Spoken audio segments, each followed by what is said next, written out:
যেখানে জুলুম করা হয় জায়গা পর্যন্ত আল্লাহ অভিশপ্ত বানিয়ে দেয়। এজন্য হজে যারা যায় দেখবেন একটা জায়গা আছে, ওখানে একটু দৌড়ানো লাগে, কারণ ওই জায়গাটা অভিশপ্ত জায়গা। এই বাংলাদেশে যেখানে যেখানে জুলুম হয়েছে ওই জায়গাগুলোকে আল্লাহ দেখেন আপনি তাকিয়ে এত বড় নিকৃষ্ট জায়গা বানিয়ে দিয়েছে। মাঝে মাঝেই দেখি সেখানে আযাব নাজিল হয়। এই যে ফেব্রুয়ারির 5 তারিখে নাজিল হয়েছিল আযাবুল বুলডোজার, কি নাম? আযাবুল বুলডোজার নাজিল হয়ে সব গড়িয়ে দিয়েছে। কারো ছিল 32, তারে বানিয়েছে 33। আমার কুষ্টিয়ার হানিফ সাহেবের বাড়ির দিকে তাকান, ও বাড়ির পায়খানার প্যান পর্যন্ত খুলে নিয়ে চলে গেছে। মাঝে মাঝে ভাবি যে ওর পায়খানার প্যান ও মানুষ রাখলো না। কারণটা খুঁজে পেয়েছি আমি। এই দেশের অধিকাংশ এই ফ্যাসিস্ট যারা, জালেমদের দোসর যারা, দেখবেন ওদের বাড়ির নিচে টর্চার সেল পাওয়া যায়। আপনি দেখবেন খোঁজ করে পাওয়া যায়। কারণ আমি বলেছিলাম যে খাফিয়াতান বিমা যালামু, যেখানে জুলুম হয় ওই জায়গাটা শুধু আল্লাহ উজাড় গৃহ বানিয়ে দেয় না, ওই জায়গাকে আল্লাহ অভিশপ্ত বানিয়ে দেয়। এ পর্যন্ত আল্লাহ যদি শেষ করে দিতেন আমি বলতাম না আয়াতটা। এর পরে আমাদের জন্য আল্লাহ পাক বলেন ইন্না ফি যালিকা লাআয়াতাল লিকাওমিন ইয়ালামুন। এখানে ইন্না দিয়ে আয়াত শুরু আর লামে তাকিদ মাঝখানে আছে। যারা আরবি গ্রামার বোঝে জিজ্ঞাসা করেন ইন্না ফি যালিকা লাআয়াতান, আল্লাহ গ্যারান্টি দিয়েছেন 2 বার। অবশ্যই অবশ্যই এর ভেতরে শিক্ষা আছে যারা জ্ঞানী তাদের জন্য। কি শিক্ষা এর ভেতরে? আয়াতের জবাব দিয়েছেন আল্লাহ সূরা আনাম 44 নম্বর আয়াত, 7 নম্বর 12 নম্বর পৃষ্ঠার 4 নম্বর লাইনের প্রথম অংশে আছে ফাকতিআ দাবিরুল কওমিল্লাযীনা যালামু। আল্লাহ পাক বলেন জালেমদের শিকড় কাটা হয়ে গেছে। কেটেছে কে? না না, কতিয়া এটা মসউলের ফাইল জানা নেই, কর্তা কে কেউ জানে না। আপনি সারা বাংলাদেশে জালেমদের বাড়ি ঘরের দিকে তাকান, এই এলাকার খবর আমি জানি না, আমার কুষ্টিয়ার দিকে তাকান, ইনুর বাড়ি, হানিফের বাড়ি, কামারুলের বাড়ি, বাড়ি আর বাড়ি নেই, মনে হচ্ছে মরুভূমি হয়ে গেছে। আলহামদুলিল্লাহির রহিমির রহমান আল্লাযী খালাকানা লিল ইবাদাতি ওয়াল জান ওয়া খাসসানা বিত তাকরীমি বাইনাল হায়াওয়ান। ونشهد أن لا إله إلا الله وحده لا شريك له شهادة موصلة إلى الجنان ونشهد أن محمدا عبده ورسوله المبعوث فينا بالهدى ودين الحق ليظهره على الأديان صلى الله عليه وعلى آله وصحبه الكرام ما دام الشمس والقمر بجريان والنجم والشجر يسجدان أعوذ بالله من الشيطان الرجيم بسم الله الرحمن الرحيم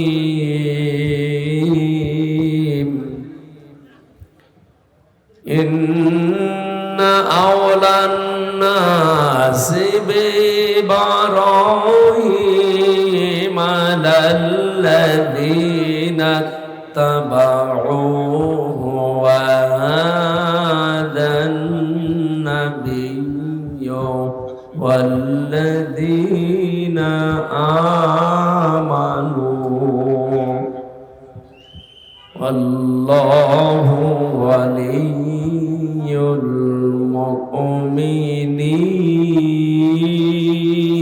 المؤمنين صدقت يا ربنا عن أبي ذر رضي الله تعالى عنه قال سمعت رسول الله صلى الله عليه وسلم من ادعى ما ليس له فليس منا وليتبوأ مقعده من النار رواه مسلم وما زادهم إلا إيمانا وتسليما اللهم صل على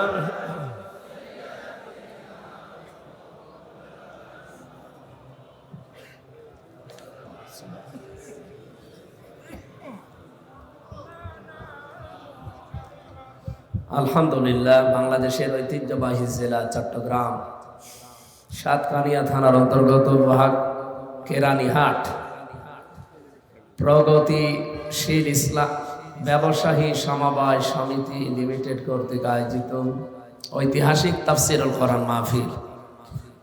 যদিও আমি এই গভীর রজনী পর্যন্ত কথা বলায় অভ্যস্ত না এবং আমি এর পক্ষেও না, কিন্তু আমরা আজকে পরিস্থিতির শিকার হয়ে গেছি। আসলে জেলা আমির ছিল চট্টগ্রাম কক্সবাজারের এবং ওখানকার সাবেক মেয়র ছিল, ওনারা দেরি করে ফেলেছে। আমার তোলার কথা ওখানে এশার নামাজ পড়ে তুলেছে রাত 10টায়, 11টা 10-এ শেষ করে এই যে গাড়ি টান দিয়ে এভাবে রিস্ক নিয়ে আসাও ঠিক না। আর আমরা আগামীতে অনুষ্ঠানগুলো বিশেষ করে কোরআনের যেখানে তাফসিরুল কোরআন মাহফিল লেখা থাকে, এই শব্দটা শুনলে আল্লামা সাঈদীর কথা মনে হয়। আমরা ওনার ওই ধারাটা অন্তত জারি রাখবো, যারা 9:30-10টার ভেতরে তাফসির মাহফিলগুলো যেন সারা দেশে একই নিয়মে শেষ হয়ে যায়। আপনারা মাগরিব থেকে এশা পর্যন্ত একজনকে দিয়ে দেবেন, এশার পরেই তুলে দেবেন। 1-1.5 ঘন্টা চায় কথা বলা হয়, 9:30-10টায় শেষ হয়ে গেলে এরপরে বাড়ি যাওয়া, তাহাজ্জুদের নামাজ আছে, ফজরের নামাজ আছে, সকালে কর্মজীবন আছে, চারিদিকে খেয়াল করে এগুলো করবেন। এই 2-3টা করে অনুষ্ঠান করলে সমস্যার শেষ থাকে না। কয়েকদিন আগে মনে হয় এই সাতকানিয়া না লোহাগাড়ায় একটা অনুষ্ঠান মিস্টেক হয়ে গেছে, এই দোষটা সব চাপিয়ে দিয়েছেন আমার উপর। দোষ আমার। আমি কুষ্টিয়া থেকে 10 তারিখে এসে কক্সবাজার চট্টগ্রামে বসে আছি। আপনাদের মাহফিল ছিল 12 তারিখে, কাদের আমি জানি না। তারা তো যোগাযোগ অন্তত করবে, যার মাধ্যমে দাওয়াতটা নিয়েছিলেন সে ওয়াহেদ সাহেব যোগাযোগ করেছে, আপনারা রেসপন্স করেন। এরপরে মঞ্চ সাহেব যে আমার আগে কথা বলছিল উনিও কল দিয়েছে, আপনারা সাড়া দেননি। তা আমার বাড়ি কোথায়? কুষ্টিয়া। কোথায়? চট্টগ্রাম। আমি কি আপনার বাড়ি ঘর চিনি? আর আন্দাজ যাবো কোথায়? এই জন্য সাহেব বলছে, এটা মিডিয়াতে যাচ্ছে, আগামীতে বাংলাদেশে 64 জেলার 630টা থানা আছে। যে কোনো জায়গায় গেলে বাংলাদেশ জামাতে ইসলামের অন্তত জেলা আমির, জেলা সেক্রেটারি, থানা আমির, থানা সেক্রেটারি ছাড়া আমার মাহফিল নেবেন না। কারণ আমি সাংগঠনিক মানুষ, সাংগঠনিক তাফসির মাহফিলগুলোতে আমি গেলে আমার কাজ হবে। আপনারা যেখানে সেখানে লোকজন নিয়ে যে একটা ক্ষতি করে দেবেন, এই জন্য আমার কারো ওপরে বিশ্বাসও নেই, ভরসাও নেই। হয় দায়িত্বশীল লাগবে জেলা আমির, জেলা সেক্রেটারি, থানা আমির, থানা সেক্রেটারি, অথবা শিবিরের কোনো দায়িত্বশীল লাগবে। তাছাড়া বাইরের মানুষ যদি দায়িত্ব নেন, পরিচিত ছাড়া আমি যেতে পারবো না। যারা বলেছিলেন ওই তারিখে আসার জন্য, আমি কাউকে চিনি না ওইভাবে। আর আপনারা যোগাযোগও করেননি, আমার ডাকে সাড়াও দেননি। আমি আসবো কি করে? আমি তো বসেছিলাম বাসখালী।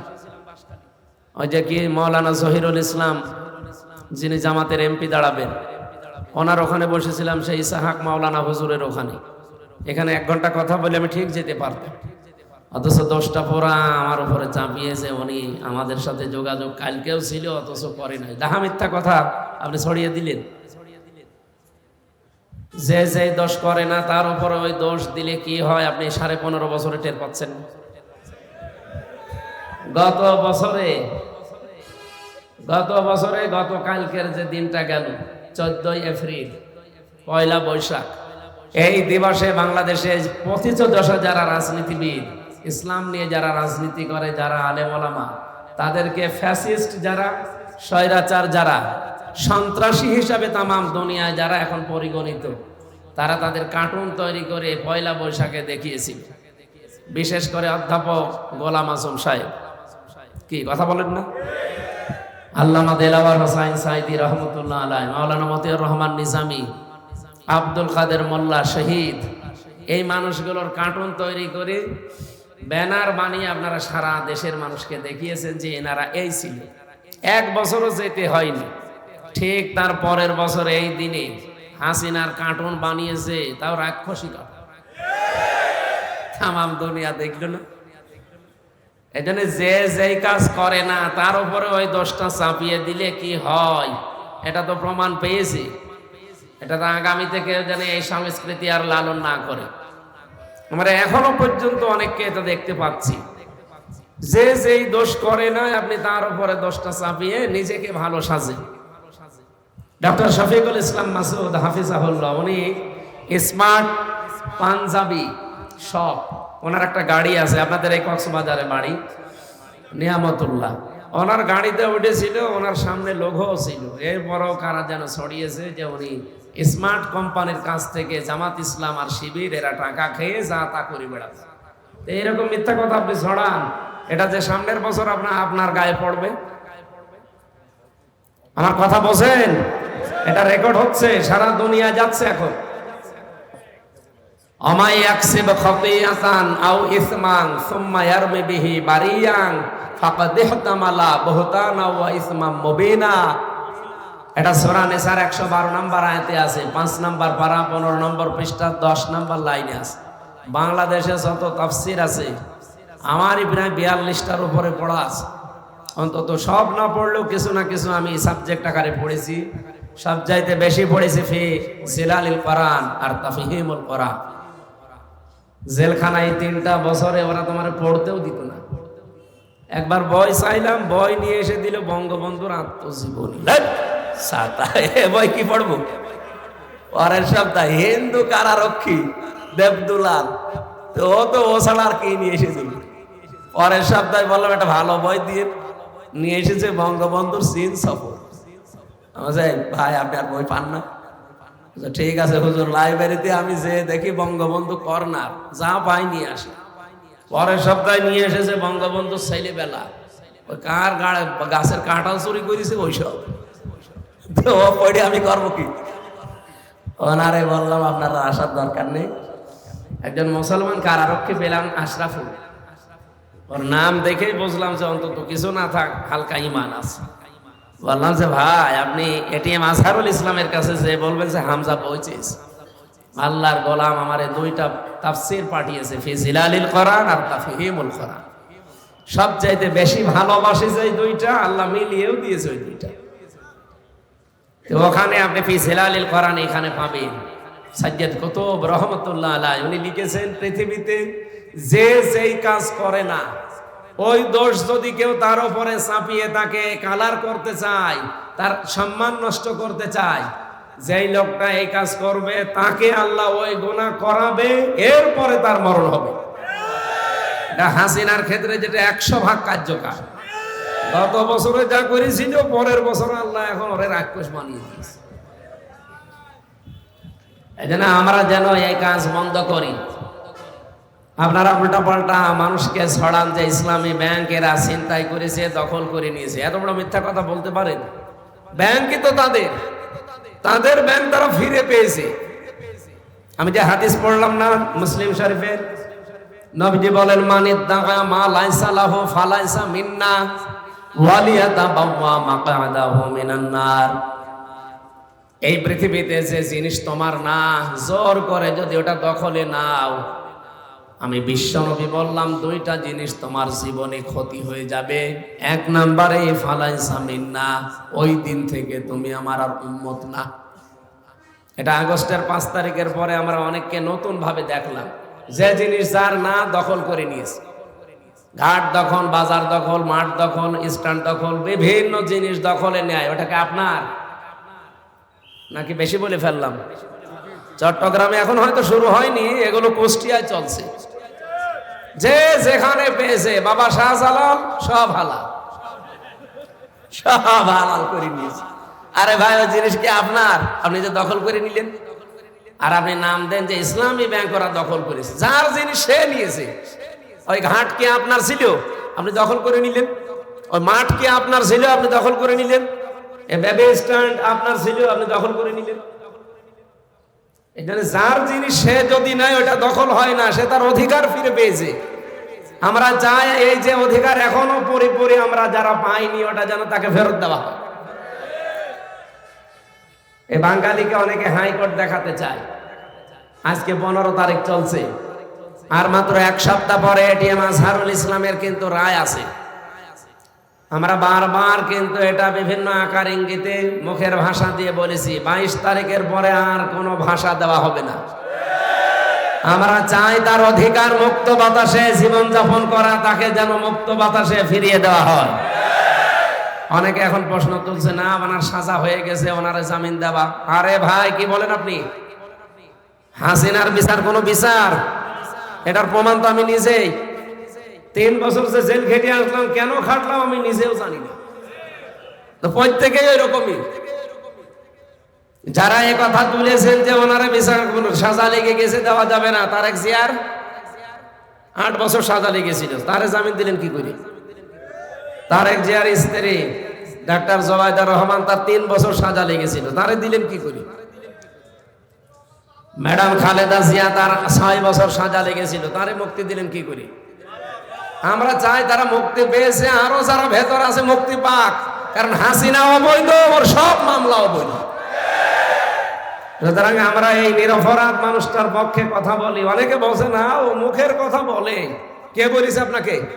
বাংলাদেশে যারা 51 দিনের আন্দোলন করে মন থেকে, ওদের মুখের কথা যা, মনের কথাও তাই। আমিরে জামাত ডাক্তার শফিকুর রহমান যেটা মুখ দিয়ে বলে, মনে করবেন ওটা ওনার মনের কথা, ওই লোক দেখানোর জন্য বলে না। আপনাদের কথাবার্তা শুনে আমরা নিশ্চুপ হয়েছিলাম। 22 তারিখের পরে আর কোনো নিশ্চুপতা নেই। বাঙালিকে হাইকোর্ট দেখাচ্ছেন না? একে আগস্টের 5 তারিখের আগে পেয়েছেন। আপনারা ভুল বুঝবেন না, জাকির খান ছাড়া পেয়েছে, আলহামদুলিল্লাহ। সুইডেন আসলাম 27 বছর পরে বের হয়েছে, ভালো, আলহামদুলিল্লাহ, বের হয়ে যাক। ডেঞ্জার রাশু বের হয়েছে 22 বছর পর। ভয়ঙ্কর তাজ 17 বছর পর, সব আমার সাথে ছিল জেলখানায়। এগুলো সবই আমরা ফাঁসির কন্টেম সেলের আসামি। তারা যদি বের হতে পারে, এটিএম আজহারুল ইসলাম বের হবে না কোন কারণে?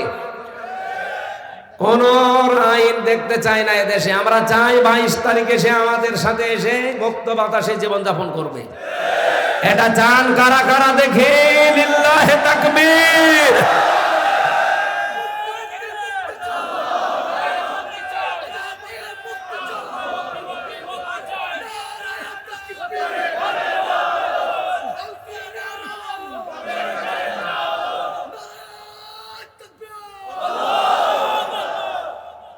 আলহামদুলিল্লাহ। না, অনেকের মন খারাপ হয়, হ্যাঁ উনি এই কথা বললো। আরে ভাই, আমি মাজলুমের পক্ষে কথা বলেছি।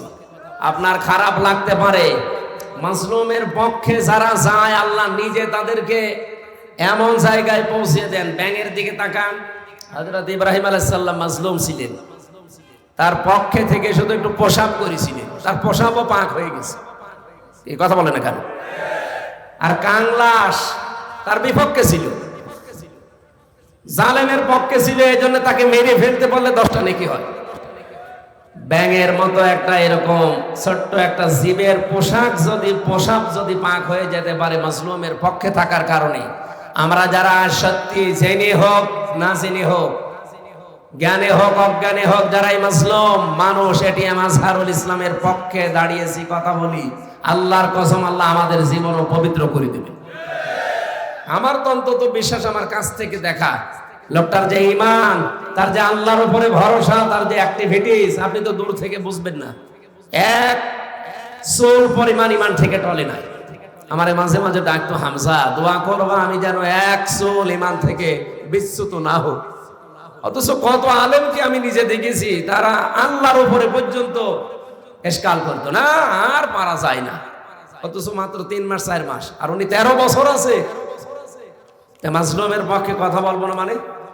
আপনার কাছে এটা রাজনীতি হতে পারে, কিন্তু এটাই আমার কাছে আসল নীতি। আমি যতদিন আছি মাজলুমের পক্ষে বলবো, কারণ আমি নিজে মাজলুম। কথা বলেন না কেন? মাজলুম থাকলে যে কেমন লাগে, আমার মতো তো আর আপনি টের পাচ্ছেন না। সুতরাং আমি এটিএম আজহারুল ইসলামের আবার মুক্তি চাচ্ছি। 22 তারিখে এপ্রিলে আমরা যেন দেখতে পাই যে উনি ফুলের মালা গলায় দিয়ে আমাদের সাথে সাক্ষাৎ করছে। আল্লাহর আরো সেটা আগে যেন আল্লাহ কবুল করেন, বলেন আমিন। সম্মানিত ভাইরা আমার, হাদিসের পয়েন্ট ছিল যারা জোর জবরদস্তি করে অন্যের জিনিস নিজের আয়ত্তে নিয়ে নেন তারা 1 নম্বরে নবীর উম্মত থেকে বের হয়ে গেছে। সুতরাং আগস্টের 5 তারিখের পর থেকে আজকের এই দিন পর্যন্ত যারা এরকম কর্মকাণ্ডে আছেন, আপনি বিশ্বাস করেন, নামাজ পড়তে পারেন, রোজা রাখতে পারেন, আপনি হজ করে আসতে পারেন, নবীর উম্মত আপনি নেই। কথাটা একটু কড়া হয়ে গেল না? না, আমি কি বানিয়ে বলছি? হাদিস, মুসলিম শরীফের হাদিস। আর 2 নাম্বারটা তো আরো কঠিন, ওয়ালিয়াতাবাওয়া মাকআদাহু মিনান নার। বিশ্বনবী বলেন সে যেন জাহান্নামের টিকিট কেটে একটা আসন বরাদ্দ করে রাখলো। আজ এই যে ইসরায়েল 1940 সালে তাদেরকে এই যে রোহিঙ্গাদের মতো ফিলিস্তিনিরা থাকতে দিয়েছিল দয়া করে, আর শয়তানরা এখন তারা নিজেরাই দখলবাজি করে ওদেরকে তাড়িয়ে দিচ্ছে। যে জিনিস যার না সে জোর করে দখল করে নিলে তার দ্বিতীয় স্থান কোথায়? বলেন বলেন। এই যে ইসরায়েল নামে এই পৃথিবীর নিকৃষ্ট জাতি, এই ইহুদি, এরা যে জাহান্নামী এ কোনো সন্দেহ আছে? কিন্তু বাংলাদেশে কিছু ঘোমটা পরা মানুষকে আমি বলতে শুনছি এই কয়দিন, তারা বলছে না ইহুদিদের ভেতরে কোনো শিরিক নেই, ইসরায়েল রাষ্ট্রে কোনো শিরিক নেই। আপনি এ কথা বলতে পারলেন? ওরা যে দখলদারিত্ব সবচাইতে বেশি করছে পৃথিবীতে ইসরায়েল, অলরেডি দখল করে নিচ্ছে। তাদেরকে তো নবীজির হাদিস অনুযায়ী সে জাহান্নামে স্থান করে নিয়েছে, তার পক্ষে কথা বলা যাবে? আমরা ওই মাজলুম গাজা রাফার মানুষদের জন্য দোয়া করছি যে মানুষগুলো জীবন দিয়ে গেল, তাদের যেন সর্বোচ্চ শাহাদাতের মর্যাদা আল্লাহ নসিব করেন। এই বাংলাদেশে 24 সালে যারা শহীদ হয়েছে, অনেকে শহীদ বলতে চায় না, বলে না এমনি মরে গেছে। আপনি জান তো দেখি, আপনি এমনি মরে যান। শহীদ আবু সাইদের জীবনের দাম ছিল না? আপনি এরকম বুক পাইতে দেন তো দেখি, কেমন সাহস আপনার। আপনি তো পালিয়েছেন সাহসের ভয়ে, এত সাহস আপনার, পালিয়ে চলে গেছেন। কিন্তু তার কি সাহস আপনি দেখেছেন? শহীদ আবু সাইদকেও যদি স্বীকার করতে না চান, ওকে আবার আরেকবার শহীদ হয়ে আপনাকে দেখানো লাগবে। আপনি জানেন শহীদ কি জিনিস? যারে তারে শহীদ বলাও যায় না। বঙ্গবন্ধুকেও মানুষ মেরে ফেলেছে, জিয়াউর রহমানকেও মানুষ মেরে ফেলেছে। একজনের নাম শুনলে দেখি মানুষ বলে শহীদ জিয়া, আর একজনের নামে আমি আজ পর্যন্ত শুনিনি যে শহীদ বঙ্গবন্ধু। শুনেছি? আরো মানুষ বলে যে ওইভাবে মারা ঠিক হয়নি, টুকরো টুকরো করার দরকার ছিল। কারণ উনি যা করেছে ৭৪ সালে যে মুরব্বীরা দেখেছে, আমার তো 92 সালে জন্ম, খালি শোনা কথা। আর এনা তো ওই সময় দেখেছে ৭৪ সালে দুর্ভিক্ষে মানুষ 4 লাখ মরে গেছে না খেয়ে, 23 লাখ। ওনারে যে ওইভাবে মারার পরেও তো মানুষ অন্তত মুখ ফসকে শহীদ বলতে পারে, তাও বলে না। কারণ শহীদ হওয়া লাগবে তো। কি কোরআনে কারিমে রব্বুল আলামিন মুখের উপরে নোটিশ দিয়েছেন, ওয়ালা তাকুলু লিমাই ইয়াকতালু ফি সাবিলিল্লাহি আমওয়াত। সূরা বাকারার 154 নম্বর আয়াতে আছে, আল্লাহ পাক বলেন মুখের উপরে আইন জারি করলাম, কথা বলবি না। এই কথা কখনোই বলবি না, কেউ বলবি না। ওয়ালা তাকুলু, বহু বচন। দুনিয়ায় কেউ যেন এ কথা না বলে যে যারা শহীদ হয়েছে ওরা মরে গেছে, না। বালা হায়াউন, ওরা জীবিত। ইনদা বালা হায়াউ ওয়ালাকিন লা তাশউরুন, কিন্তু তোমরা টের পাও না। মানুষ মুখের পরে যেহেতু অন্তরে ধারণা করতে পারে, এই জন্য অন্তরের উপরও আল্লাহ আইন জারি করেছেন। ওয়ালা তাহসাবান্নাল্লাযীনা কুতিলু ফি সাবিলিল্লাহি আমওয়াতা। সূরা আলে ইমরান 4 নম্বর পারা 11 নম্বর পৃষ্ঠা 7 নম্বর লাইনের 169 নম্বর আয়াতের প্রথম অংশে আছে, আল্লাহ বলেন অন্তরে তো, মুখে তো বলা যাবে না, অন্তরে ধারণাও করা যাবে না যে যারা শহীদ হয়েছে ওরা মরে গেছে। বালা হায়াউন, বর্ণরা জীবিত, ইনদা রাব্বিহিম ইয়ারযাকুন, তারা রবের কাছে রিজিক পাচ্ছে। সুবহানাল্লাহ বলতে পারেন না? আপনি চিন্তা করেছেন কত কঠিন শব্দ এটা, শহীদ। এমনিতে আল্লামা দেলাওয়ার হোসেন সাইদি, তার নামের আগে আমরা শহীদ বলি না। 13 বছর আল্লাহ পাক তাকে নেয়নি, জালেমদের হাতে শাহাদাতের মরণ আল্লাহ নসিব করে দিয়েছে। তার সারাটা জীবনের দোয়া ছিল এটা, আল্লাহুম্মা ইন্নী আসআলুকা শাহাদাতান ফি সাবিলিক। আল্লাহ তুমি আর যাই করো আমাকে সাধারণ মরণ দিও না, মরণ দিলে শাহাদাতের মরণ দিও। 13টা বছর তো মরল না, কষ্ট তো কম পায়নি উনি। অথচ ধোঁকা দিয়ে বোকা বানিয়ে আবু হানিফার মতো তাকে দিয়েছিল বিষ প্রয়োগ করে, আর এনাকে ইনজেকশন দিয়ে বিদায় করেছে। সুতরাং অনেকে এখনো তাকেও শহীদ বলতে চায় না। আমরা তো আন্দাজে বলি না, কারণ শহীদের যে সংজ্ঞাগুলো আছে, দেওয়াল চাপা পড়ে মরলে তাকে কি বলা হয়? শহীদ। বলেন বলেন, শহীদের মর্যাদা পাবে। সাপে কামড় দিয়ে মরলে শাহাদাতের মর্যাদা পাবে, সাগরে ডুবে মরলে শাহাদাতের মর্যাদা পাবে। আর জালেমের হাতে বিনা কারণে মারা গেল, আপনি শহীদ বলতে চান না। কিয়ামতের দিন যখন উনি উঠবে তখন টের পাবেন। এখানে যারা 24 সালে শহীদ হয়েছে, এই মানুষগুলোকে আল্লাহ কিয়ামত পর্যন্ত তার জান্নাতের খাবার খাওয়াবে। আল্লাহ যেন খাওয়ান, কারণ বিশাল একটা বোঝা আমাদের মাথার উপরে তাদের জীবনের কারণে আল্লাহ নামিয়ে দিয়েছে।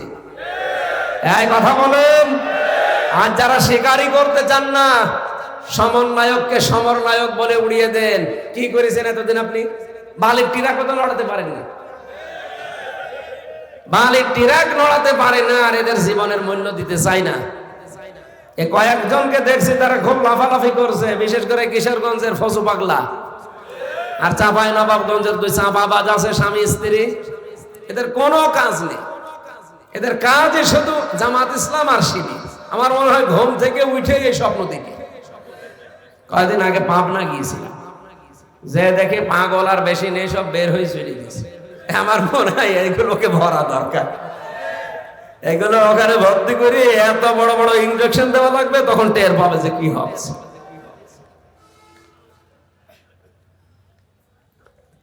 সম্মানিত ভাইরা, আমি যে কথা তুলেছিলাম, জোর জবরদস্তি করা, দখল করা, চাঁদাবাজি করা, ছিনতাই করা, এই অভ্যাস যাদের আছে তারা যেন সামনে অন্তত পাল্টান। এতে কত তলানিতে চলে যাচ্ছেন আপনি টের পাচ্ছেন না। আর আমরা আহ্বান জানাবো, যারা দায়িত্বে আছেন বড় বড়, এই মানুষগুলোকে যারা পাগলামি করছে এদেরকে থামান। আর এরা পাগলামি করছে কেন আমরা তাও জানি। সুতরাং পাগল কেউ যদি পাগল হয়ে যায়, খেপে যায়, তারে আমরা দেখি কুকুর খেপে গেলে কি করে, এত বড় ইনজেকশন দিয়ে মেরে ফেলে। আমার মনে হয় এদেরকেও যদি এরকম কিছু দেওয়া যেত, অন্তত এরকম পাগলামি আর করতো না। কত বড় কথা। আমি শামসুল ইসলাম সাহেবের, শাহজাহান সাহেবের পক্ষে যদি কথা বলি, ভোট চাই, আমি ওনার পক্ষে না, আমার ওনার সাথে রক্তের সম্পর্ক নেই, সম্পর্ক একামতে দিনের। আমি সারা দেশে কোরআনের পক্ষে ভোট চেয়েছি, এটা নাকি আমার অপরাধ হয়ে গেছে। উনি আমার নিয়ে বক্তব্য পর্যন্ত দিয়েছে হারুন সাহেব আর ওনার স্ত্রী, যে না, কোন ইমাম, কোন আলেম এই দেশে কোন ব্যক্তির পক্ষে ভোট চাইবে না। আমি ব্যক্তির পক্ষে চাই না। উনি যদি আল্লাহর আইনের বাইরে থাকতো, উনি আমার বাবা হলে ওনার কথা আমি জীবনেও বলতাম না। আমি তো বলি আল্লাহর কথা, ইন্নাল্লাহা ইয়ামুরুকুম আন তুআদ্দুল আমানাতি ইলা আহলিহা। এই যে আমানাত, এটা বহু বছর সূরা নিসার 58 নম্বর আয়াত, ফি জিলালিল কোরআন আর মারিফুল কোরআন নিয়ে আসেন, বাংলায় লেখা আছে ওখানে। আমানাত মানে ভোট। তোমাদের যাবতীয় আমানত তার প্রাপকের কাছে পৌঁছিয়ে দাও, এ নির্দেশ কার? আমি তো এইটা আপনাকে শুনিয়েছি। আমি কোনদিন শাহজাহান সাহেবের নাম, শামসুল ইসলামের নাম বলেছি? আমি বলি যে 10 জন মানুষ দাঁড়িয়েছে, যার দ্বারা আল্লাহর কাজ হবে, মানবতার কাজ হবে, ইসলামের কাজ হবে, আপনি তাকে ভোট দেবেন। যদি সে আপনার দলের লোক না হয়, তাহলে বাঁচতে পারবেন কিয়ামতে। আমি আপনারে বাঁচাতে চাই, আর আপনি আমারে বাঁচ দেন। মহিলা আমারে বলেছে যে আমার নাম ছিল পাপিয়া, কেন আমাকে পাপি বলে ডাকে? আমি তো ডাকি নাই। কারণ আল্লাহ পাক নিজে তার রাসূলকে দিয়ে আবু সেহেলের নাম আবুল হাকাম থেকে আবু সেহেল করে দিয়েছে, কারণ সে তার জ্ঞান অনুযায়ী কাজ করে নাই। আবুল হাকাম মানে বুদ্ধির পিতা, তাই জ্ঞানের পিতা জ্ঞান অনুযায়ী কাজ না করে হয়ে গেছে কিসের পিতা? মূর্খের পিতা আবু সেহেল। আপনি জ্ঞানী মানুষ, জ্ঞান অনুযায়ী কাজ করেন না, মন যা বলে আপনি তাই করেন, তাই আপনাকে আমি পাপিয়া থেকে পাপী বানিয়ে দিই। এরপরে যদি আর একটা অক্ষর কমিয়ে দেয় না, রাস্তায় আসতে পারবেন না। জবাব চেয়েছেন, বলেছেন আমির হামজা যেন জবাব দেয় যে আমার বাপ দাদার রাখা নাম পাপিয়া থেকে পাপী করে দিল কেন, আমি জবাব চাই। এই যে জবাব দিয়ে দিল, জ্ঞান অনুযায়ী যারাই আমল করবে না তাদের নামই পাল্টিয়ে দেবে। কথা বলছেন না কেন? বাংলাদেশে যারা জ্ঞান অনুযায়ী আমল করেছে, আপনি দেখেন এই মানুষগুলোর নাম অনেকে পাল্টিয়ে দিয়েছে। আপনাদের চট্টগ্রামে হাজার হাজার আলেমের উস্তাদ আল্লামা শাহ আহমেদ শফি রহমতুল্লাহ আলাই, তার নাম পর্যন্ত পাল্টিয়ে দিয়েছে জালেমরা। কি দিয়েছে? তেতুল হুজুর। উনি কি তেতুল হুজুর ছিল? তেতুল হুজুর বলতে ওনারা বুঝিয়েছিল মেয়ে লোককে দেখলে মানুষ উল্টা পাল্টা ধারণা করে, এই জন্য ওনার নামে নাকি তেতুল হুজুর দিয়েছিল। ওনার বয়স 100-র উপরে, জীবনই চলে না, আর ওনার নাম আপনারাই পাল্টিয়ে দিলেন। এই যে নাম পরিবর্তনের সংস্কৃতি যারা আরম্ভ করেছিলেন, কি হচ্ছে এখন দেখতে পাচ্ছে। আগামী থেকে আমরা অনেককে দেখতে পাচ্ছি নাম পরিবর্তনের হিড়িক আবার আরম্ভ করেছি। এই ব্যক্তি বোঝা বাদ দেওয়া লাগবে। এই কথা বলেন, ব্যক্তি বোঝা বাদ দেওয়া লাগবে। বোঝা হবে শুধুমাত্র কার? আমি আশা করছি যে ইঙ্গিত দিয়েছি আপনি বুঝে ফেলেছেন। এরপরও না বুঝলে এখানে আসেন, কানের নিচে এমন জোরে দুইটা দেব না, আপনি সব বুঝে ফেলবেন। এই দখলদারিত্ব বন্ধ করা লাগবে। বিশেষ যে জিনিস যার না দখল করে নিজের আয়ত্তে নেওয়া যাবে, যারা নিয়েছেন তারা নবীর উম্মত থেকে বের হয়ে গেছেন, এখন তওবা করে ফিরে আসেন। 2 নম্বরে যারা এখনো করছেন তাদের ঠিকানা কোন জায়গা? বলেন বলেন। সে যেন জাহান্নামে টিকিট কেটে নিজের জায়গা আসন তৈরি করে রাখলো। সুতরাং ইহুদিরা জাহান্নামী, কোনো সন্দেহ আছে? এই পাশের রাষ্ট্র মুশরিক, এই দাদা বাবুরা এরা জাহান্নামী, কোনো সন্দেহ নেই। মুসলিম আইন, মুসলিমদের ওয়াকফ করা সম্পদগুলো আজ নিজেরা বানানো আইন তৈরি করে সব দখল করে নিচ্ছে। সুতরাং এটা বন্ধ করা লাগবে। সারা বিশ্বের মুসলমানদেরকে আমার মনে হয় এখন সোচ্চার হওয়া দরকার এই মুশরিক আর ইহুদিদের বিরুদ্ধে। কারণ এই দুইটা জাতি হচ্ছে মুসলমানদের জন্য জঘন্যতম শত্রু। এমন কোন কাজ করে না এই দুই জাতি মুসলমানদের বিরুদ্ধে। আপনি তাকান, আর 54 বছর সবচাইতে বেশি মিথ্যা কথা ছড়িয়েছে আমাদের নামে এই দাদা বাবুরা। এই মিথ্যাগুলো না ছড়ালে আমরা অনেকাংশে দাঁড়িয়ে যেতাম। এই 8 মাসে অন্তত যতটুকু এসেছে, আর কিছুদিন যেতে দেন, আমার যতটুকু বিশ্বাস দেশটা দাঁড়িয়ে যাবে যদি এর সাথে ইসলাম যোগ হয়।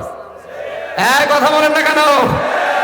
আমরা তো ওইটাই বারবার জানাতে চাই যে ভাই 300 এমপি সামনে যাবে, এটা দুনিয়ার কাজ হলে জীবনও আল্লাহর কসম বলতাম না। 300 এমপি সামনে যাবে, এর ভেতরে 151 জন যদি এরকম মানুষ বানাতে পারেন যারা বুকে কোরআন নিয়ে সংসদে ঢুকবে, সংসদের প্রথম অধিবেশনে এরকম মানুষগুলো যদি একবারে আওয়াজ করে মাননীয় স্পিকার আমরা নামাজের বিল চাই, উনি যদি বলে হাত তোলেন, এরকম 151 জন হাত তুললে বিলটা পাস হয়ে যাবে। তারপরের দিন বাংলাদেশে 18 কোটি মানুষ একবারে নামাজ পড়বে। কথা বলেন না কেন? আপনি ওনারে ভোট দিয়েছিলেন মাত্র একটা, ওনার কারণে যদি নামাজের বিল বাংলাদেশে কায়েম হয়, 18 কোটি মানুষ নামাজ পড়লে প্রতিদিন যে সওয়াব হয়, আপনি একটা ভোট দিয়ে ওই সওয়াব পাবেন। এটা রাজনীতি হয় কি করে? এটা ধর্ম ব্যবসা হয় কি করে? এইটাই তো আসল নীতি। আপনার মতো মানুষকে দিলে আপনি জীবনে নামাজের বিল পাবেন, আপনি বলবেন আমি বাবা খাবো।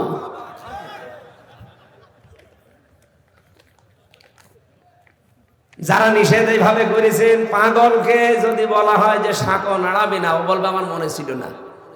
সুতরাং আপনি শুধুমাত্র চাঁপাই নবাবগঞ্জে না, শুধু কিশোরগঞ্জে না, সারা বাংলাদেশে 56,000 বর্গ মাইলের প্রতি ইঞ্চিতে আমারে নিষেধ করেন তো আপনি? আমি ইসলামের পক্ষে, মানবতার পক্ষে, আর যাদের একামতে দিনের সাথে সম্পর্ক আছে তাদের পক্ষে আমি ভোট চাইবই। কে নিষেধ করবেন? আসেন, আমার মাইক কেটে নিন। কোন মায়ের দুধ খেয়েছেন আমি দেখতে চাই। আমি কয়েকদিন পরে চাঁপাইনবাবগঞ্জ যাব। এই যে 22 তারিখে চাঁপাইনবাবগঞ্জে আছে, আমি ওপেন চ্যালেঞ্জ দিচ্ছি, ওখানে আমি নুরুল ইসলাম বুলবুলের পক্ষে ভোট চাবো, কারণ সে একামতে দিনের কর্মী।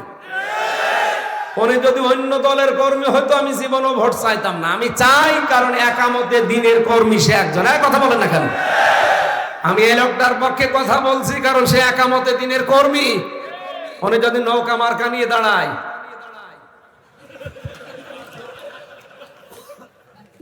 অনেককে তো দেখলাম, গোপালগঞ্জের একজন দাঁড়িয়েছিল নৌকা মার্কা, যে বায়তুল মোকাররমের খতিব হয়েছিল, এরকম একটা জালেমা মহিলাকে নাম দিয়েছে কওমি জননী। নৌকা মার্কা নিয়ে দাঁড়াইলেন, আপনি যদি কুকুর মার্কা নিয়ে দাঁড়াইতেন তাও পাস করতেন। জীবনটা নষ্ট করে দিয়েছে। ওনার নামে ওই দিন জেলখানায় 76 জন আলেম আমরা সব একযোগে বদদোয়া করেছি, যেই দিনে এই জালেমা মহিলাকে কওমি জননী নাম দিয়েছে। আল্লামা মামুনুল হক সহ যত আলেম আমরা ছিলাম, বলতো কইল কি কওমি মাদ্রাসা নামে এটা ডুবিয়ে ফেললো একেবারে। এখানে আসতে আমার তো বহুবার বাধা দিয়েছে আল্লাহর এক ওলি। কোথায় আছে? আজকে আসেন তো, মাইক কেড়ে নেন, আজকে আসেন। আমি এখানে সহাদা নাকি আছে, সহাদা সদাহা, ওই জায়গায় এসেছিলাম, আমার কথা বলতে দেন না, মাইক কেড়ে নিয়েছেন। আজকে এসে আমি মাইক ছেড়ে দিচ্ছি, কেড়ে নেন একটু। আমি হ্যাঁ বন্ধ করে দিয়েছে, শুধু এখানে না, আমার 100টা মাহফিলের মানে 99টা বন্ধ হয়ে যেত। এখন 100টার 100টাই হচ্ছে, আরো 120টা হচ্ছে।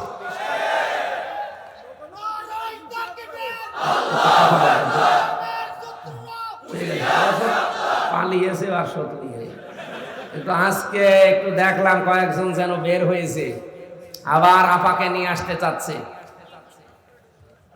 ওগুড়ে বালি, পৃথিবীর ইতিহাস এইটাই বলে 610 বছর আগে পালিয়েছে লক্ষণ সেন, আজও ফিরে আসেনি। আশরাফ ঘানি পালিয়েছে, ফিরে আসেনি। বাশার আল আসাদ পালিয়েছে, ফিরে আসেনি। শ্রীলঙ্কার উনি পালিয়েছে, ফিরে আসেনি। এটা গেছে, এটাও আসবে না। যারাই আশায় বুক বেঁধে আছেন, শেষে খালি লবণ পাবো।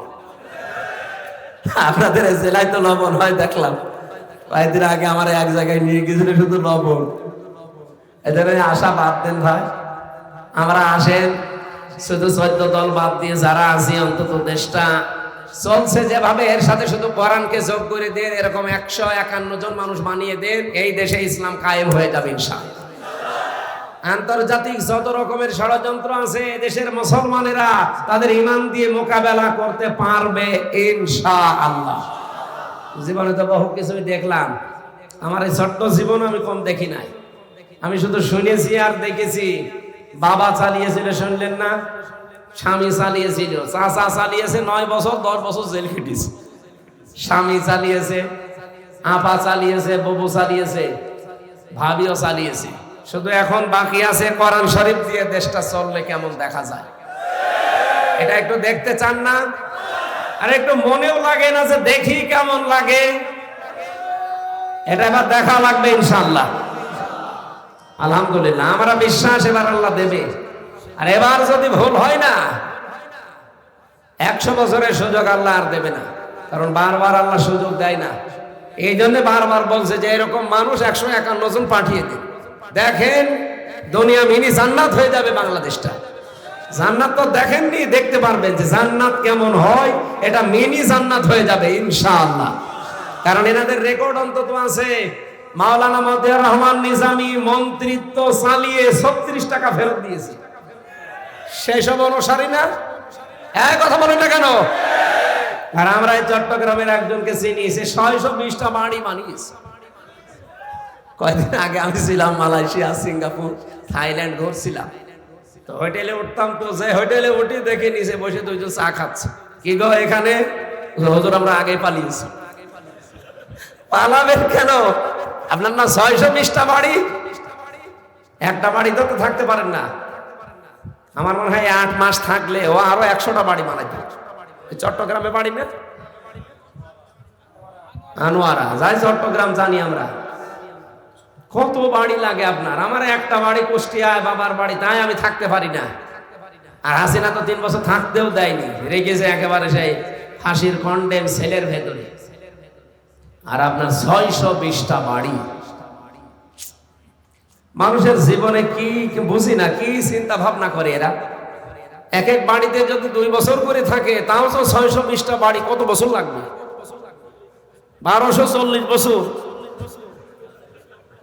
কমন সেন্সের কমন বাদ দিলে যদি সেন্স থাকে, তাও তো এত বাড়ি লোকটার বানানো কথা না। এই জানে ওখান থেকে শিক্ষা নেবেন। আগামীতে অনেকে এরকম খাই খাই করছে দেখছি, কিচ্ছু চাই না, কিচ্ছু চাই না। কি চাস? নির্বাচন চাই। আরে নির্বাচন তো আমরাও চাই, সংস্কার না করে নির্বাচন দিলে আগে যা ছিল দিনের ভোট রাতে ওইটাই হবে।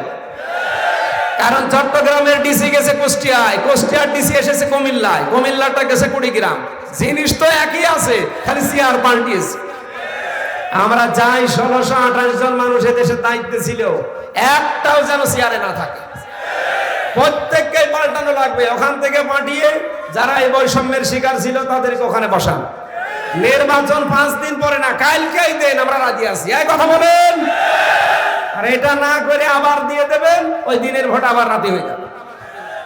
আমি নিজে তো সাক্ষী। 33 বছর বয়স আমার। 18 বছর থেকে ভোট দিতে পারলে 3 বার আমি ভোট দিতে পারতাম, একবারও পারি না। তার মানে এদেশে ভোট হয়েছে? জীবনে যে ভোট কেমন করে দেয় তাই তো জানি না।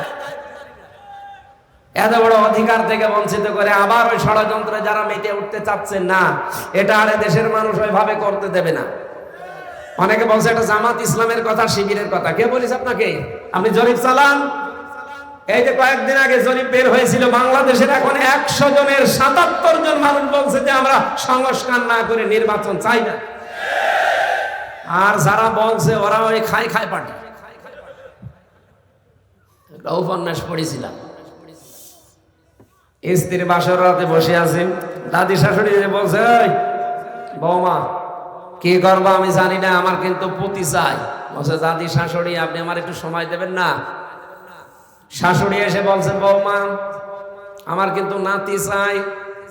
বলছে, মা আপনি ওই কথা বললেন, আমার সময় দেবেন না? দেবর আর ননদ এসে বলছে, ভাবি আমাদের কিন্তু ভাতিজা চাই। আরে সময় দাও। স্বামী এসে এবার বলছে, আমি ঘুমিয়ে পড়লাম, আমার বেবি চাই। ও ঘুমটা ফেলে দিয়ে বলছে, সব কি পাগলের বংশ? কারো বেবি চাই, কারো ভাতিজা চাই, কারো ভতি চাই, কারো নাতি চাই। তুমি এসে ঘুমিয়ে পড়লে আমি কি ডাউনলোড করে নিয়ে আসবো? আমার সময় দেওয়া লাগবে না? কাজ কারবার নেই, সময় নেই। আর কারো নাতি চাই, ভতি চাই, সব ভাতিজা চাই, বেবি চাই। আমি পাবো কোথায়? আর অন্তত 10 মাস 10 দিন সময় দেওয়া লাগবে না? কয় মাস হয়েছে? 8 মাস আজ মনে হয় 10 দিন, তারপরও 3 দিন বাদ দিন, 8 মাস 7 দিন চলছে। যে এখন সন্তান হবে, 10 মাস 10 দিন হোক অন্তত। আর যেগুলো পরিষ্কার পরিচ্ছন্ন করা দরকার সব পাল্টিয়ে ফেলেন, এরপরে কালকেই দিয়ে দেন, আমরা রাজি আছি, আমাদের কোনো কথা নেই। এরপরেও যদি কেউ মন খারাপ করেন, আমরা বুঝবো যে না, আপনি আবার ওই খাই খাই পার্টির মতো আরম্ভ করেছেন। আপনাকে আমি একটা সতর্ক বাণী শোনাচ্ছি, যদি ওই রকমই মন মানসিকতা থাকে। সূরা নাহাল না, সূরা নমল 19 নাম্বার পারা 20 নাম্বার পৃষ্ঠা 7 নাম্বার লাইনের 52 নাম্বার আয়াত একটু বাড়ি যেয়ে পড়বেন। সবার জন্য বলছি, এই আয়াতটা সবার জন্য দরকার, বিশেষ করে যারা এই খাবো খাবো করছেন। ফাতিলকা বুয়ুতুহুম খাওয়িয়াতাম বিমা যালামু। আল্লাহ বলেন এই সেই ঘরগুলো, আল্লাহ জানে আঙ্গুল দিয়ে দেখাচ্ছেন, এই সেই ঘরগুলো খাওয়িয়াতান জনশূন্য হয়ে গেছে, পরিত্যক্ত হয়ে পড়ে আছে। বিমা যালামু, এই জালেমদের জুলুমের কারণে। যেখানে জুলুম করা হয় জায়গা পর্যন্ত আল্লাহ অভিশপ্ত বানিয়ে দেয়। এজন্য হজে যারা যায় দেখবেন একটা জায়গা আছে, ওখানে একটু দৌড়ানো লাগে, কারণ ওই জায়গাটা অভিশপ্ত জায়গা। এই বাংলাদেশে যেখানে যেখানে জুলুম হয়েছে ওই জায়গাগুলোকে আল্লাহ দেখেন আপনি তাকিয়ে এত বড় নিকৃষ্ট জায়গা বানিয়ে দিয়েছে। মাঝে মাঝেই দেখি সেখানে আযাব নাজিল হয়। এই যে ফেব্রুয়ারির 5 তারিখে নাজিল হয়েছিল আযাবুল বুলডোজার, কি নাম? আযাবুল বুলডোজার নাজিল হয়ে সব গড়িয়ে দিয়েছে। কারো ছিল 32, তারে বানিয়েছে 33। আমার কুষ্টিয়ার হানিফ সাহেবের বাড়ির দিকে তাকান, ও বাড়ির পায়খানার প্যান পর্যন্ত খুলে নিয়ে চলে গেছে। মাঝে মাঝে ভাবি যে ওর পায়খানার প্যানও মানুষ রাখলো না। কারণটা খুঁজে পেয়েছি আমি। এই দেশের অধিকাংশ এই ফ্যাসিস্ট যারা, জালেমদের দোসর যারা, দেখবেন ওদের বাড়ির নিচে টর্চার সেল পাওয়া যায়। আপনি দেখবেন খোঁজ করে পাওয়া যায়। কারণ আমি বলেছিলাম যে খাফিয়াতান বিমা যালামু, যেখানে জুলুম হয় ওই জায়গাটা শুধু আল্লাহ উজাড় গৃহ বানিয়ে দেয় না, ওই জায়গাকে আল্লাহ অভিশপ্ত বানিয়ে দেয়। এ পর্যন্ত আল্লাহ যদি শেষ করে দিতেন আমি বলতাম না আয়াতটা। এর পরে আমাদের জন্য আল্লাহ পাক বলেন ইন্না ফি যালিকা লাআয়াতাল লিকাওমিন ইয়ালামুন। এখানে ইন্না দিয়ে আয়াত শুরু আর লামে তাকিদ মাঝখানে আছে। যারা আরবি গ্রামার বোঝে জিজ্ঞাসা করেন ইন্না ফি যালিকা লাআয়াতান, আল্লাহ গ্যারান্টি দিয়েছেন 2 বার। অবশ্যই অবশ্যই এর ভেতরে শিক্ষা আছে যারা জ্ঞানী তাদের জন্য। কি শিক্ষা এর ভেতরে? আয়াতের জবাব দিয়েছেন আল্লাহ সূরা আনাম 44 নম্বর আয়াত, 7 নম্বর 12 নম্বর পৃষ্ঠার 4 নম্বর লাইনের প্রথম অংশে আছে ফাকতিআ দাবিরুল কওমিল্লাযিনা যালামু। আল্লাহ পাক বলেন জালেমদের শিকড় কাটা হয়ে গেছে। কেটেছে কে? না না, ওতে এটা মসুলের ফাইল জানা নেই, কর্তা কে কেউ জানে না। আপনি সারা বাংলাদেশে জালেমদের বাড়ি ঘরের দিকে তাকান, এই এলাকার খবর আমি জানি না, আমার কুষ্টিয়ার দিকে তাকান, ইনুর বাড়ি, হানিফের বাড়ি, কামারুলের বাড়ি, বাড়ি আর বাড়ি নেই, মনে হচ্ছে মরুভূমি হয়ে গেছে। তো করল কে বলেন? না না, কে করেছে কেউ জানে না। ইট পর্যন্ত খুলে নিয়ে চলে গেছে, কে নিয়েছে? আল্লাহ বলেন বতিয়া মজহুলের ফাইল জানা নেই। আপনাদের সামনে কারোকে ধরবেন, লোক পাবেন কোথায়? কিন্তু কে করেছে কেউ জানে না। এ বুদ্ধিকার আরো জোরে বলেন। এই জন্য বলছি আগামীতে কোনো মানুষ যদি এরকম সেন্স থাকে যে আগামীতে আবারও এরকম অবৈধ সুখ ভোগ করবেন। গতকালকে আমার মাহফিল যেখানে ছিল কুতুবদিয়া, আমি ওখানে হামিদুর রহমান আজাদ সাহেবকে শুনিয়েছিলাম যারা পৃথিবীতে অবৈধ সুখ ভোগ করে একটা, তার জন্য দুনিয়া আখেরাতে কমপক্ষে 70টা দুঃখ আল্লাহ রেডি করে রাখে। এটা আছে সূরা আলাম নাসরার 5 এবং 6 নম্বর আয়াতে, ফাইন্না মাআল উসরি ইসরা। এজন্য এই উসরুনের আগে দেখবেন আলিফ লাম আছে, আর ইসরার আগে আলিফ লাম নেই। একটা মারেফা একটা নাকেরা। তাফসিরে ফি জিলালিল কোরআনে সাইয়্যিদ কুতুব লিখেছেন পৃথিবীতে কেউ যদি একটা অবৈধ সুখ ভোগ করে, একটা অবৈধ আনন্দ পায়, এদিকে তাকান, একটা অবৈধ আনন্দ ভোগ করে, দুনিয়ায় সুখ ভোগ করে অবৈধ, তাহলে কমপক্ষে দুনিয়া আখেরাতে তার 70টা দুঃখ ভোগ করা লাগবে। বলেন তো 15.5 বছরে যারা দায়িত্বে ছিল, হাসিনা সুখ পায়নি? সুখটা কি বৈধ না অবৈধ? বলেন বলেন। এই অবৈধ সুখ যারাই পেয়েছে তার সাথে কমপক্ষে 70টা দুঃখ তাদের কপালে আছে। কোরআন শরীফ মিথ্যা হবে? বাংলাদেশে বিশেষ করে কক্সবাজারে, চট্টগ্রামে, পতেঙ্গা, এই সমস্ত এলাকাতে যারা বিভিন্ন জেলা থেকে বিভিন্ন জায়গা থেকে আসেন, এসে বিভিন্ন সুখ পান। সব সুখ তো বৈধ সুখ না, অবৈধ সুখও আছে। আপনি কক্সবাজারে যান, পতেঙ্গা যান, কত মানুষ বাংলাদেশের বিভিন্ন দিক বিভাগ থেকে এসেছে, জায়গা থেকে এসেছে, বউ নিয়ে, নিজের বউ না অন্যের বউ। কেউ নিয়ে এসেছে তার শালী, কেউ তার ভাবি। এক কথা বলছে না কেন? এদেরকে নিয়ে এসে সুখে আছে, শান্তিতে আছে না? মানে আপনি টের পাচ্ছেন?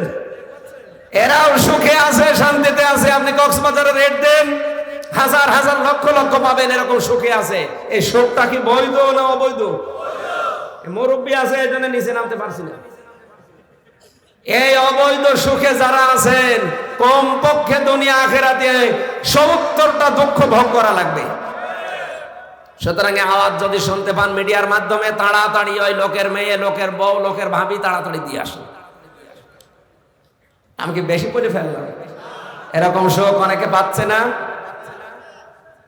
এই আসনের যিনি এমপি ছিল, উনি নিজে জানতো যে হাসিনা অবৈধ সরকার, কোন ভোটের সরকার না, তারপরও গলা বাড়িয়ে বলেছে আমি এমপি হব।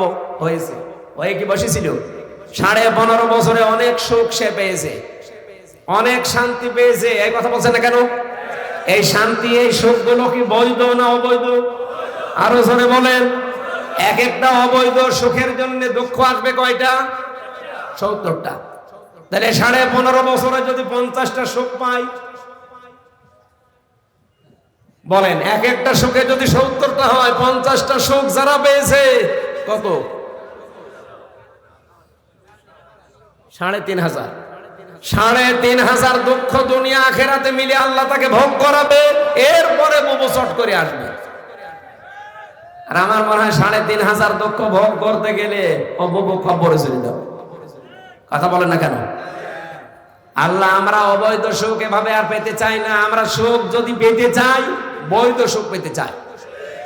সিস্টেম অপর জায়গায় দেখুন, আল্লাহ পাকের পরে আয়াতটা আবার রিপিট করেছেন, ইন্না মাআল উসরি ইসরা, অবশ্যই কষ্টের পরে সুখ। এই পৃথিবীতে কোন মানুষ যদি 3টা কারণে একটা করে দুঃখ যন্ত্রণা ভোগ করে, এই এদিকে দেখেন, কেউ যদি 3টা কারণে একটা দুঃখ ভোগ করে, দুনিয়ায় কষ্ট পায়, কষ্ট কয়টা? একটা। কষ্ট কষ্ট পাবে কয় কারণে? 3 কারণে। আরো জোরে বলেন, কয় কারণে? যে কোনো কারণে কষ্ট পেলে আপনি 70টা সুখ পাবেন না। কারণ ইসরার আগে আলিফ লাম নেই, ওসরুনের আগে আলিফ লাম আছে, এর আগে মা আছে, এর আগে ইন্না আছে, এর আগে ফা আছে। এতগুলো শব্দ আল্লাহ দেওয়া লাগতো না। কত বড় গ্যারান্টি দিচ্ছেন, একটা যদি কেউ দুঃখ ভোগ করে দুনিয়ায় 3টা কারণে, মাস্ট বি তাকে আমি 70টা আনন্দ দুনিয়া আখিরাত মিলে দেবই। হাসিনাও কিন্তু দুঃখ পেয়েছিল, কষ্ট পেয়েছিল, কিন্তু তার কষ্ট এই 3 কারণের এক কারণেও না। কোন কারণ?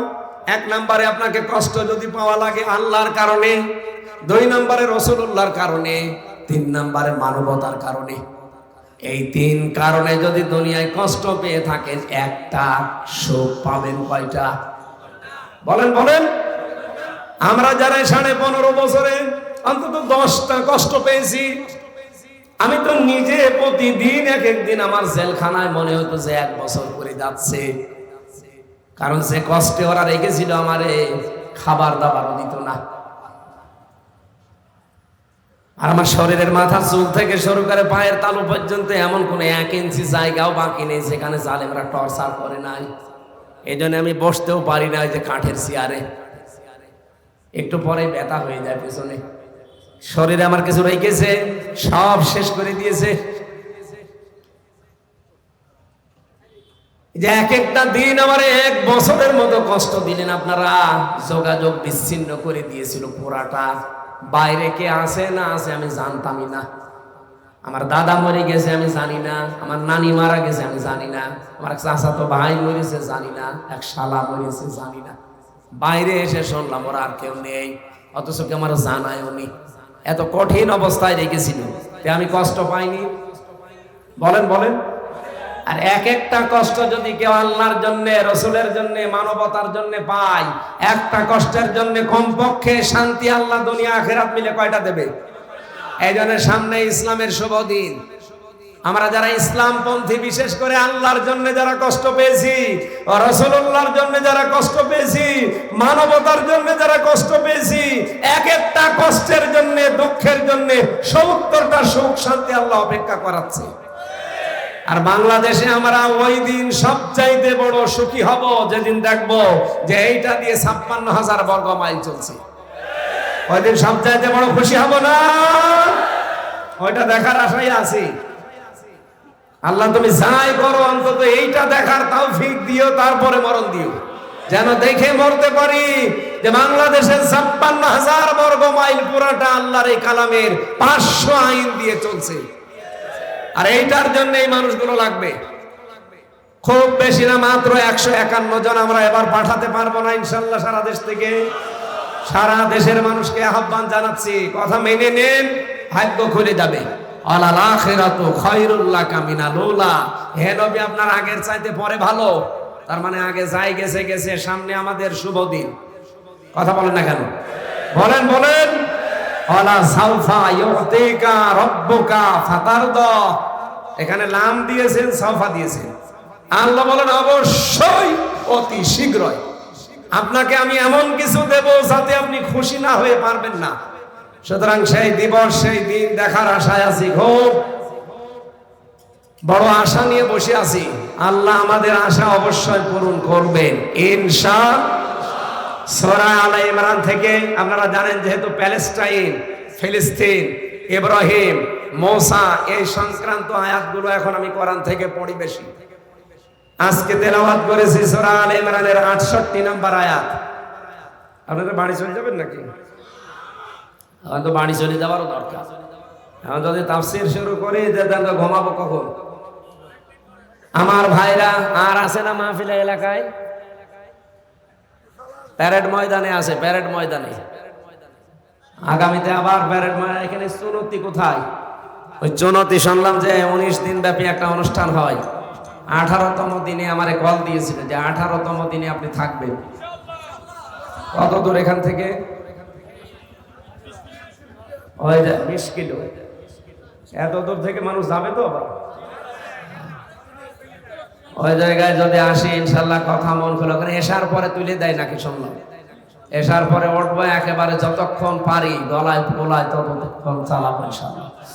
আজকে আমি খুব তাড়াতাড়ি আয়াতের তাফসীরের মূল কথাগুলো বলার চেষ্টা চালাচ্ছি। তাফসীরের মূল নীতি, উসুলে তাফসীরের 15টা মূল নীতি আছে। এগুলো সামনে বলে এরপরে কোনো আয়াত থেকে আগে পরে সম্পর্ক কি আছে, রিলেটেড কি আছে, ওইটা আগে জানা লাগে। একটা আয়াত থেকে তাফসীর করলে বোঝা যায় না।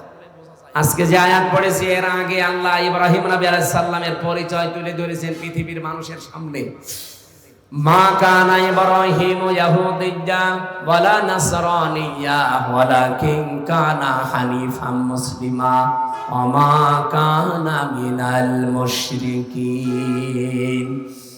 রব্বুল আলামিন বলেন, পৃথিবীর ইহুদি খ্রিস্টান যারা দাবি করছে, আজ দুনিয়াতে আসল ইহুদি, আসল খ্রিস্টান আর নেই, সব মুশরিক। এক কথায় সব মুশরিক। কথা বুঝতেছেন? এখন যারা আছে পৃথিবীতে, এক কথায় সব মুশরিক। যদিও তাদের নিজেদেরকে ইহুদি, নিজেদেরকে খ্রিস্টান বলে দাবি করে না। ইহুদিদের আচরণ এইটা না, খ্রিস্টানদের আচরণ এইটা না। আজ যারা এগুলো দাবি করছেন, আপনারা নিজেরা এখন দাবি করতে পারেন আপনারা মুশরিক, কারণ আপনারা শিরিক করেন। ইহুদিরা এই পৃথিবীতে হযরতে উযার আলাইহিস সালামকে আল্লাহর সন্তান বলে তারা অলরেডি মুশরিক হয়ে গেছে। খ্রিস্টান যারা, তারা তৃতীয়বাদে বিশ্বাস করে। হযরতে মরিয়মকে তারা আল্লাহর স্ত্রী মনে করে, হযরতে ঈসাকে তারা আল্লাহর সন্তান মনে করে। বলেন নাউজুবিল্লাহ। রব্বুল আলামিন বলেন, যারা ইব্রাহিমকে নিয়ে টানাটানি করো, ওই ইব্রাহিম ইহুদি ছিলেন না, নাসারাও ছিলেন না, তিনি ছিলেন মুসলিম, তিনি ছিলেন হানিফ মুসলিম। কি মুসলিম? বলেন বলেন। হানিফ মানে কোষ্টি, আর হানিফ না তো একটা হারামি। আমার এতটুকু মানুষ, আমার কোষ্টি আয়, আমার জন্মভূমি আমার ঢুকতে দেয়নি। এমনি আমি হানিফকে এই কথা বলছি। হানিফ মানে ওই হানিফ মুসলমান না। হানিফ ছিলেন হযরত ইব্রাহিম, একনিষ্ঠ, খাঁটি, পাকা। বাংলা বিভিন্ন অর্থ আছে। উনি একনিষ্ঠ মুসলিম ছিলেন। তাহলে আমরা দাবি করতে পারি আমরা ইব্রাহিমের সন্তান। কি কথা বলেন? বাবার যে কাজ হবে, সন্তানদেরও একই পথে যাওয়া দরকার। রব্বুল আলামিন আমাদেরকে ইব্রাহিম নবীর সন্তান বানিয়েছেন।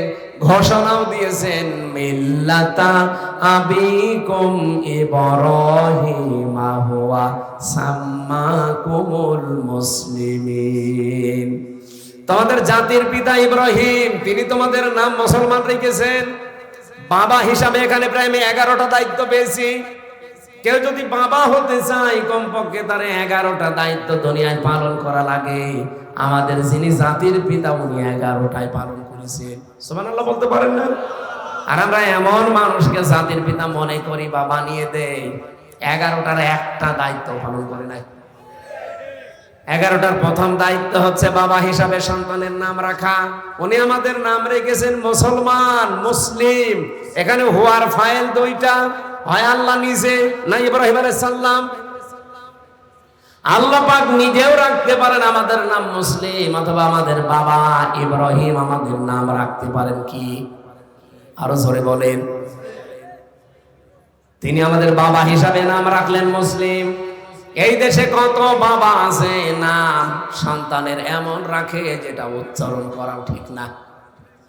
কি এদেশে দেখে অনেকের নাম আপনি উচ্চারণ করতে পারবেন, বাবা তো তাদের ছিল, মাও তো তাদের ছিল। বাবা মা হিসাবে কি নাম রাখলেন যে এখন উচ্চারণই মুসলমান করতে পারে না? আপনি নিজের জ্ঞান দিয়ে বিবেক দিয়ে বলেন তো, পুতুল এটা মুসলমানের নাম? বলেন। আপনি যে রাগ করেন না, আপনি আপনার নাম বলেন কেন? নাম বলবেন, আমরা বাস্তবে দেখতে পাচ্ছি কত সুন্দর সুন্দর নাম অর্থবোধক আছে। অনেক বাবা হয়তো উল্টা পাল্টা না জেনে রাখে। আপনি তো আর ওরকম বাবা, আমরা তো শিক্ষিতা, আপনার তো ডিগ্রির অভাব নেই। এত ডিগ্রি নিয়েও আপনি কি নাম রাখলেন? সুন্দর একটা অর্থবোধক নাম রাখতে পারেন না। সেদিন কুষ্টিয়াতে একজনের দোকানের সামনে লেখা দেখলাম মিহাদ স্টোর। ওনারে বললাম, ভাই কি? আমার ছেলের নাম। আপনি কেন রেখেছেন? কোরআনে পেয়েছি অবিসাল মিহাদ। বাংলা অর্থ জানেন? জাহান্নামের নিকৃষ্ট স্থান। ছেলের নাম রেখে দিয়েছে মিহাদ। রাখলেও তো অন্তত জানতাম যে কোরআনে আছে। 500 কোন কোরআনে আছে, কোন হাদিসে আছে? এই জন্য আমরা বাবা হিসাবে 11টা দায়িত্বের প্রথম এটা পালন করব আজকে থেকে। আমাদের বাবা যেটা পালন করেছে, আমাদের নাম রেখেছে কি? বলেন মুসলিম। বলেন বলেন, আরো জোরে বলেন। তিনি একনিষ্ঠ মুসলিম ছিলেন, অমা আনা মিনাল মুশরিকিন। আর তিনি বলেছেন যে আমি কি অমা কানা মিনাল মুশরিকিন, আমি মুশরিক না। পৃথিবীতে বাবা হিসাবে সব সময় তিনি চেয়েছেন তার সন্তানদেরকে শিরিক মুক্ত জীবন গঠন করতে। আর আমরা ইব্রাহিম নবীর সন্তান দাবি করে শিরিকের ছড়াছড়ি 12,500 কোটি টাকা খরচ করে যে এতগুলো শিরিক করলেন, কিছুই তো হয়নি। খালি তারিখ পাল্টাতে দেরি, আগস্টের 5 তারিখে বিকাল আসতে আসতে সবগুলো মাটির সাথে জনগণ মিশিয়ে দিয়েছে। আগামীতে এই সংস্কৃতিকেও যদি আবার আরম্ভ করেন, আল্লাহর কসম 5 বছর পরে আপনার বাড়ি ঘর শ্মশান হয়ে যাবে। এখানে শিক্ষা নেওয়া লাগবে এদের থেকে, যে নিজের শুধু আখের গোছাবো না, অন্তত দায়িত্ব যদি আল্লাহ আমাদেরকে দেয়, আমরা যেন জনগণের আখের গোছাই, নিজেরটা না গুছিয়ে। কথা বলেন, কথা বলেন। 35 লাখ যুবক এই দেশে এখন বেকার। কত লাখ? বাইরের দেশে যে দেখলাম, ওরা এই দেশের মানুষ যে ওখানে রাস্তা ঝাড়ু দিচ্ছে, কেউ রুটি বানাচ্ছে, কেউ চা বিক্রি করছে, টয়লেট সাফ করে। অথচ এই দেশের টাকাগুলো যা পাচার হয়েছিল, এই পাচারকৃত টাকা যদি এই দেশে আমরা কাজে লাগাতে পারতাম, কোন যুবককে বাইরের দেশে যে চা বানানো লাগতো না, পানি টানা লাগতো না। এই দেশে কর্মজীবন, সম্মানজনক কর্মজীবন নিয়ে বেঁচে থাকতে পারতাম। আর এই সুযোগ আমাদের দেশে আছে সামনে, আমরা কোরআনের আলোয় রঙিন করে এই সুযোগকে কাজে লাগাতে চাই ইনশাআল্লাহ। ইন্না ওয়ালান্নাসি বিইব্রাহিম। পৃথিবীতে যত মানুষ আছে সব চাইতে বেশি ইব্রাহিম আলাইহিস সালামের প্রিয় তারা, লিল্লাযিনা তাবাউ, যারা তাকে অনুসরণ করে। হাযান নাবিয়্য, এবং এই নবী, তার মানে এখানে হাযান নাবিয়্য দিয়ে মুহাম্মদ রাসূলুল্লাহকে আল্লাহ উদ্দেশ্য করেছেন। ওয়াল্লাযিনা আমানু, আর যারা ঈমানদার। এই আয়াতের মূল মেসেজ হচ্ছে, কেউ যদি ইব্রাহিম আলাইহিস সালামের অনুসারী হতে চায়, সে যেন তার অনুসরণ করে। আর তার অনুসরণ সবচাইতে বেশি করেছেন আমাদের নবী মুহাম্মদ রাসূলুল্লাহ। আর আমাদের নবীকে আমরা সবচাইতে বেশি অনুসরণ করে পৃথিবীতে ঈমানদারেরা। এই জন্য ইব্রাহিম আলাইহিস সালামের কাছাকাছি প্রিয় আস্থাভাজন এই দুনিয়াতে এখন নবী মুহাম্মদ রাসূলুল্লাহ। আর তার উম্মতের ভেতরে যারা ঈমানদার তারা আল্লাহু ওয়ালিয়ুল মুত্তাকিন। আল্লাহ পাক বলেন এই পৃথিবীর ময়দানে যারা মুমিনিন মুত্তাকিন এই মানুষগুলোর অভিভাবক আমি আল্লাহ নিজে হয়ে গেছি। বলেন সুবহানাল্লাহ। এখানে আমরা তিনটা পয়েন্ট পেলাম। এক নম্বরে ইত্তেবা, দুই নম্বরে হাসান নবী, তিন নম্বরে আমানু। এক একটা শব্দের ভেতরে আমার তো ৭০টা করে বিষয় ভাগ করা আছে। এত কথা আমি আজকে লিখেছিলাম এই আয়াত নিয়ে। কালকে সকালে আমার সাংগঠনিক প্রোগ্রাম আছে কুষ্টিয়ায়, জেলা আমির থাকবে। এই জন্য অন্তত সকাল 7টায় পৌঁছানোই লাগবে, 2টা বাজে। 3, 4, 5, 6, 7 5 ঘন্টায় কুষ্টিয়া যাওয়া লাগবে। আমি 2টা বাজে এখন আর টানতে পারছি না, কারণ আমার ওইটা আগে।